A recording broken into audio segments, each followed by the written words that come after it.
இந்த செய்தியை உங்களுக்காக வழங்குவது அருண் மசாலா. 1983 ஆண்டிலிருந்து தரத்துடன் தன்மை மாறாத அறுசுவை சமையலுக்கான அருண் மசாலா.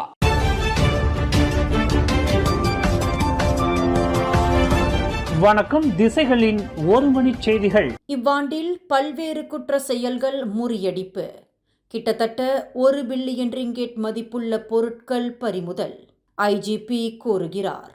2024 ஆண்டுக்கு விடை கொடுக்கவிருக்கும் இக்காலகட்டத்தில் இவ்வாண்டில் பல்வேறு குற்ற செயல்களை அரச மலேசிய போலீஸ் படை வெற்றிகரமாக முறியடித்ததுடன் கிட்டத்தட்ட 1 பில்லியன் ரிங்கிட் மதிப்புள்ள பொருட்களை பறிமுதல் செய்துள்ளதாக போலீஸ் படை தலைவர் தான் ஸ்ரீ ரசாருடின் ஹுசேன் அறிவித்துள்ளார்.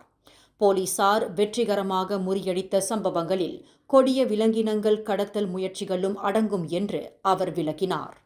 அரச மலேசிய போலீஸ் படையின் இந்த மகத்தான வெற்றியானது உள்நாட்டு பாதுகாப்பு மற்றும் பொது அமைதி பிரிவின் வாயிலாக விளைந்ததாகும் என்று ஐஜிபி புகழாரம் சூட்டினார். ஓப் பெர்சபாடு கசானா, ஓப் திரிஸ், ஓப் கந்த்ராபான் மற்றும் ஓப் வேஸ்ட் ஆகிய ஒருங்கிணைந்த நடவடிக்கைகளின் வாயிலாக போலீஸ் படையின் உள்துறை கொடிய விலங்கினங்கள் கடத்தல் தொடர்பில் 136 சம்பவங்களுக்கு தீர்வு கண்டுள்ளது. 387 பேர் கைது செய்யப்பட்டுள்ளனர். 434 மில்லியன் ரிங்கெட் பெறுமானமுள்ள பொருட்கள் பறிமுதல் செய்யப்பட்டுள்ளன என்று தான் ஸ்ரீ ரசாருடின் குறிப்பிட்டார். இன்று புக்கிட் அமான் போலீஸ் தலைமையகத்தில் நடைபெற்ற உள்நாட்டு பாதுகாப்பு மற்றும் பொது அமைதி பிரிவின் மாதாந்திர பேரணி கூட்டத்தில் உரையாற்றுகையில் ஐஜிபி இவ்விவரத்தை வெளியிட்டார். பொது கழிப்பறையில் மாது ஒருவரை பாலியல் பலாத்காரம் புரிய முயற்சி செய்த ஆடவர் ஒருவரை பொதுமக்கள் வளைத்து பிடித்து போலீசாரிடம் ஒப்படைத்தனர். இச்சம்பவம் நேற்று செவ்வாய்க்கிழமை மாலை 5:50 மணியளவில் Johor Kluang Laman creative Kampung Melayu என்ற இடத்தில் உள்ள பொது கழிப்பறையில் நிகழ்ந்ததாக குளுவாங் மாவட்ட போலீஸ் தலைவர் ஏசிபி பாரின் முகமது நோ தெரிவித்தார். அப்பகுதியில் வர்த்தகம் நடத்தி வந்த 24 வயது மாது பொது கழிப்பறையை பயன்படுத்த நுழைந்த போது அவரின் பின்னாலேயே தொடர்ந்து வந்த ஆசாமி ஒருவன் அவர் பயன்படுத்திய கழிப்பறைக்குள் மின்னல் வேகத்தில் நுழைந்து கதவை தாளிட்டு கொண்டு சத்தம் போட வேண்டாம் என்று அச்சுறுத்தியதாக ஏசிபி பாரின் தெரிவித்தார். தன்னை காப்பாற்றிக் கொள்ள அந்த மாது உரக்க கத்தி கூச்சலிட்டதை தொடர்ந்து அந்த பொது கழிப்பறையின் பிரதான கதவையும் அந்த நபர் பூட்டிக் கொண்டார். அந்த ஆசாமியிடம் சில நிமிடங்கள் கடுமையாக போராடிய அந்த மாது சற்று பருமனான உடல் அமைப்பை கொண்ட அந்த நபரை கீழே தள்ளி சாய்த்துவிட்டு கதவை திறந்து கொண்டு வெளியே ஓடி வந்து பொதுமக்களிடம் உதவி கோரி கூச்சலிட்டதாக ஏசிபி பஹ்ரீன் குறிப்பிட்டார். கீழே விழுந்த அந்த நபர் தட்டு தடுமாறி எழுந்து கழிப்பறையை விட்டு வெளியேறுவதற்கு முன்னதாகவே கழிப்பறைக்குள் நுழைந்த பொதுமக்கள் அந்த நபரை வளைத்து பிடித்து போலீசாரிடம் ஒப்படைத்ததாக ஏசிபி பஹ்ரீன் குறிப்பிட்டார். ஒரு வேலையற்ற நபரான 34 வயதுடைய அந்த நபருக்கு ஏற்கனவே 6 குற்றப்பதிவுகள் உள்ளன.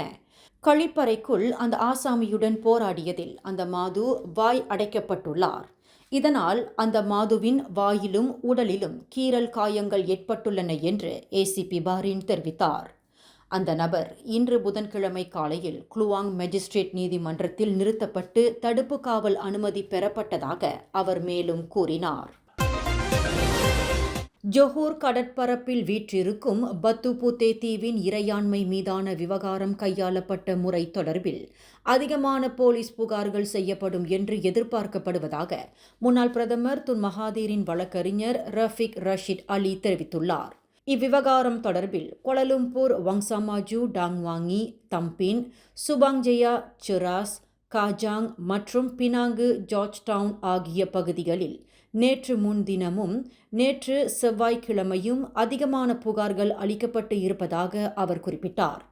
பத்துபூத்தே தீவு உட்பட 3 தீவுகளின் இறையாண்மை தொடர்பில் அரச விசாரணை ஆணையம் கண்டுபிடித்துள்ள சில முடிவுகள் குறித்து குழப்பமான அறிக்கைகள் மற்றும் தவறான வியாக்கியானங்கள் செய்யப்பட்டு வருவதை கையாளும் நோக்கில் இந்த போலீஸ் புகார்கள் செய்யப்பட்டு வருவதாக துன் மகாதீரின் வழக்கறிஞர் தெரிவித்தார்.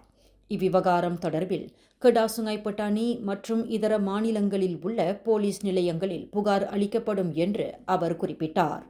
பிரதமர் டத்தோஸ்ரீ அன்வார் இப்ராஹிம், முன்னாள் துணை பிரதமர் டத்தோஸ்ரீ வான் அசீசா வான் இஸ்மாயில், போக்குவரத்து அமைச்சர் ஆண்டனி லாக் மற்றும் முன்னாள் தற்காப்பு அமைச்சர் முகமது சாபு ஆகியோருக்கு எதிராக புகார் அளிக்கப்படும் என்று துன் மகாதீரின் வழக்கறிஞர் தெரிவித்துள்ளார். நண்பர்கள் சிலருடன் உணவகம் ஒன்றில் அமர்ந்திருந்த போது சிகரெட் புகைத்துக் கொண்டு இருந்த வெளியுறவு அமைச்சர் டத்தோஸ்ரீ முகமது ஹசானுக்கு அபராத நோட்டீஸ் அனுப்பப்படும் என்று சுகாதார அமைச்சர் டத்தோஸ்ரீ ஜுல்கிஃப்லி அஹ்மத் தெரிவித்தார். தாம் ஏற்கனவே கூறியதைப் போல சட்டத்திற்கு மேலானவர்கள் யாரும் இல்லை என்ற அடிப்படையில் தடை செய்யப்பட்ட பகுதியில் புகைப்பிடித்துக் கொண்டு இருந்த வெளியுறவு அமைச்சருக்கு அபராதம் விதிக்கப்படும் என்று ஜுல்கிஃப்லி அஹ்மத் குறிப்பிட்டார். அதேவேளையில் அமைச்சர் முகமது ஹசான் அந்த உணவகத்தில் பகிரங்கமாக சிகரெட் புகைப்பதை காட்டும் புகைப்படம் சமூக வலைதளங்களில் வைரலாகியதை தொடர்ந்து சுகாதார அமைச்சு நிர்ணயித்துள்ள சட்ட விதிகளுக்கு ஏற்ப அபராத தொகையை தாம் செலுத்தவிருப்பதாக அவர் தம்மிடம் தெரிவித்துள்ளார் என்று ஜுல்கிஃப்லி அஹ்மத் தெரிவித்தார். ஸ்ரம்பான் சுகாதார இலாக்கா அதற்கான அபராத நோட்டீஸை முகமது ஹசானிடம் சார்பு செய்யும் என்று ஜுல்கிஃப்லி அஹ்மத் விளக்கினார். அடுத்த ஆண்டு ஆசியானின் தலைவராக பிரதமர் டத்தோஸ்ரீ அன்வார் இப்ராஹிம் பொறுப்பேற்கும் நிலையில் தனது தனிப்பட்ட ஆலோசகராக தாய்லாந்து முன்னாள் பிரதமர் தக்சின் சினாவர்தாவை நியமித்துக் கொண்டு இருப்பது தொடர்பில் முன்னாள் பிரதமர் துன் மகாதீர் முகமது விமர்சனம் செய்துள்ளார். ஆசியானின் தலைவராக பொறுப்பேற்கும் பட்சத்தில் தனது தனிப்பட்ட ஆலோசகராக யாரை நியமித்துக் கொள்ள வேண்டும் என்பது பிரதமரின் தனிப்பட்ட உரிமையாகும். ஆனால் தக்சின் ஒரு பிரச்சினைக்குரிய நபர் ஆவார் என்று துன் மகாதீர் குறிப்பிட்டுள்ளார். ஆசியானின் உபசரணை நாடாக மலேசியா தலைமையேற்கும் நிலையில் எதற்காக தக்சீனை தனது ஆலோசகராக அன்வார் தேர்வு செய்து கொண்டுள்ளார் என்பது குறித்து தமக்கு தெரியவில்லை என்றும் இதில் தாம் தலையிட விரும்பவில்லை என்றும் துன் மகாதீர் தெரிவித்தார். தென்கிழக்காசியா நாடுகள் எதிர்நோக்கும் பிரச்சினையை ஆசியான் தலைவர் என்ற முறையில் தம்முடன் பகிர்ந்து கொள்வதற்கு தக்சீனை போன்ற ஒரு தேசியவாதி தமக்கு தேவை என்று பிரதமர் குறிப்பிட்டுள்ளார். ஜொஹூர் குலாய் வட்டாரத்தில் தனியார் ஆதரவற்றோர் இல்லத்தை தற்காலிகமாக மூடுவதற்கு உத்தரவு பிறப்பிக்கப்பட்டுள்ளதாக ஜொஹூர் மாநில மகளிர் குடும்பம் மற்றும் சமூக மேம்பாட்டுத்துறை ஆட்சிக்குழு உறுப்பினர் கைரி நீசா இஸ்மாயில் தெரிவித்துள்ளார்.